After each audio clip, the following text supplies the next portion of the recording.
Franchement, c'est quand même fou. On vit à une époque où tout le monde a un smartphone, tout le monde est sur les réseaux, que ce soit pour poster, consommer ou simplement faire défiler sans réfléchir, dans les transports, dans la rue, dans les files d'attente. Les écouteurs sont presque devenus une extension de nous-mêmes. On écoute de la musique, des podcasts, on regarde des vidéos, bref, on est ultra connecté. Et pourtant, c'est triste de voir que, malgré cette hyperconnexion, les mêmes personnes sont souvent injoignables. Tu les appelles, personne ne décroche, tu leur écris, ils répondent des heures, parfois même des jours plus tard, sans même un petit désolé pour le délai. Et le plus surprenant dans tout ça, c'est que cette attitude est aujourd'hui justifiée, normalisée. Je vois passer plein de vidéos qui disent je suis comme ça, c'est parce que je suis introverti ou c'est ma manière de fonctionner.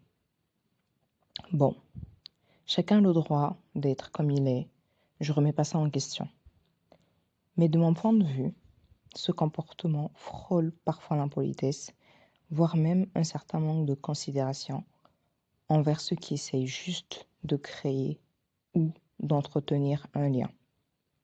Ce que je trouve encore plus dommage, c'est qu'on est arrivé à un point où on préfère scroller la vie de parfaits inconnus plutôt que de cultiver nos relations bien réelles avec les gens autour de nous.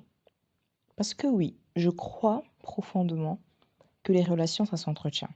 Ça se construit avec du temps, des moments partagés, des appels, des conversations profondes, parfois longues, parfois banales, mais essentielles.